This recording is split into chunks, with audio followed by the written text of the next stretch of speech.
भारत दुनिया के उन सबसे बड़े देशों में शामिल है जहां सबसे ज्यादा मोटे अनाज की पैदावार होती है। दुनिया में पैदा होने वाले मोटे अनाज में भारत का अनुमानित हिस्सा 41% तक है। भारत में सबसे ज्यादा बाजरा, रागी, ज्वार, कोदो, कुटकी आदि उगाए जाते हैं, लेकिन इनका खान पान केवल ग्रामीणों तक सिमट कर रह गया है, जबकि मोटे अनाजों का सेवन सेहत के लिए काफी लाभकारी होता है। मोटे अनाज में सिर्फ फाइबर ही नहीं, vitamin B, folate, zinc, iron, magnesium, iron और कई तरह के एंटीऑक्सीडेंट्स पाए जाते हैं। वेब एमडी की रिपोर्ट के मुताबिक मोटा अनाज मोटापा, दिल की बीमारियां, टाइप 2 डायबिटीज और कैंसर का खतरा घटाता है। ये शरीर में ऐसे बैक्टीरिया की संख्या को बढ़ाता है जो आंतों की सेहत दुरुस्त रखते हैं। रागी भी एक मोटा अनाज है, जिसकी खेती झारखंड, बिहार, मध्य प्रदेश, राजस्थान में काफी होती है। हमारे देश का एक बहुत बड़ा समुदाय जो है कुपोषक और अल्पपोषण से ग्रसित है। और कुपोषण और अल्पपोषण का कारण केवल गरीबी या पर्याप्त मात्रा में भोजन का न मिलना ही नहीं है, बल्कि आधुनिकीकरण, बदलते सामाजिक और आर्थिक परिवेश भी इसके मुख्य कारणों में से एक है। क्योंकि जो हम अब देखेंगे कि कुछ दशकों में जो हमारे पौष्टिक खाद्य उत्पाद के खेती और इसकी उपयोगिता में निरंतर कमी आ रही है। हमारा झारखंड कृषि प्रधान राज्य है। यहाँ की कृषि वर्षा पे आधारित है और उसमें मरुआ की खेती एक बहुत ही इसका महत्वपूर्ण अंग हुआ करता था, लेकिन बदलते सामाजिक और आर्थिक परिवेश के कारण लोग अब मरुआ को भूल रहे हैं। जबकि मरुआ को अभी उसको न्यूट्री सीरियल के नाम से जाना जाता है, क्योंकि इसमें सबसे ज़्यादा कैल्शियम, सभी अनाजों में अगर हम देखें तो मरुआ में सबसे ज़्यादा कैल्शियम पाया जाता है। इसमें जो क्रियात्मक रेशे होते हैं और जो इसके जो यूनिक जो स्टार्च का जो संरचना है वो इसको हेल्थवर्धक बनाता है। और ये जो हृदय रोग से ग्रसित लोग हैं, डायबिटिक लोग हैं, उनके लिए काफ़ी लाभदायक है।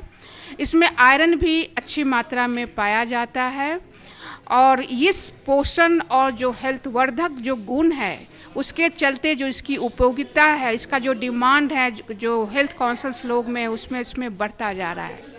प्रधानमंत्री नरेंद्र मोदी ने एक बार फिर मोटे अनाज को बढ़ावा देने का आह्वान किया है। मोटे अनाज को महत्व दिलाने के लिए मोदी सरकार ने साल 2018 को मोटा अनाज वर्ष घोषित किया था और अब भारत के प्रस्ताव पर संयुक्त राष्ट्र ने साल 2023 को अंतर्राष्ट्रीय मिलेट्स वर्ष यानी इंटरनेशनल ईयर ऑफ मिलेट्स के रूप में मनाने का निर्णय लिया है। कोरोना के बाद मोटे अनाज इम्यूनिटी बूस्टर के रूप में प्रतिष्ठित हुए हैं, इसलिए इन्हें सुपर फूड भी कहा जाने लगा है।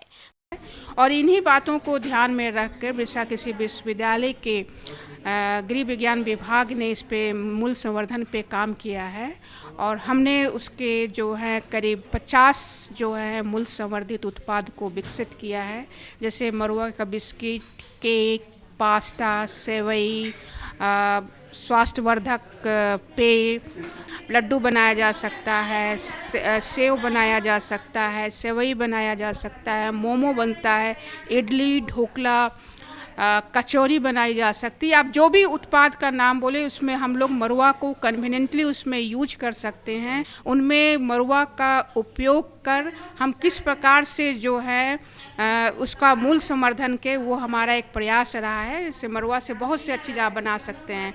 पास्ता प्रोडक्ट, नूडल्स, सेवई, अगर कोई चाहता है इस पे व्यवसाय स्थापित करने के लिए तो हमसे प्रशिक्षण प्राप्त कर ले। वृषा कृषि विश्वविद्यालय के गृह विज्ञान विभाग में संपर्क कर सकते हैं। मोटे अनाजों को उगाने में कम पानी और कम मेहनत लगती है। वहीं इन फसलों में किसी भी प्रकार के रासायनिक उर्वरक डालने की अधिक जरूरत नहीं होती है, जिससे मिट्टी और पर्यावरण दोनों को नुकसान नहीं होता है। वहीं इनकी पैदावार भी अच्छी होती है।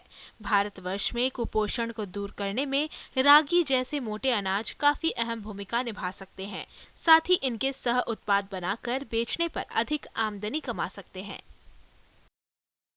मरुआ में जो है ये हमारी जो क्लाइमेट चेंज से जो कृषि पे जो विपरीत प्रभाव पड़ रहे हैं उसके लिए ये चावल और गेहूं की तुलना में इसके उत्पादन में कम जो है कमी आती है और ये क्लाइमेट स्मार्ट क्रॉप के रूप में उभर के आ रहा है। और ये हम जो क्लाइमेट चेंज के अगर परिप्रेक्ष्य में देखें तो अब ये आवश्यक हो गया है कि हम पुनः इसकी खेती ज़रूर करें, जिससे कि हम फूड सिक्योरिटी, खासकर जो छोटे और सीमांत कृषक हैं उनकी न्यूट्रिशनल सिक्योरिटी को भी ये एड्रेस करने में हमको मदद करता है। क्योंकि माल न्यूट्रिशन को अगर हम एड्रेस करना चाहते हैं तो ये मरुआ जैसे जो मोटे अनाज हैं वो काफ़ी लाभकारी हो सकते हैं।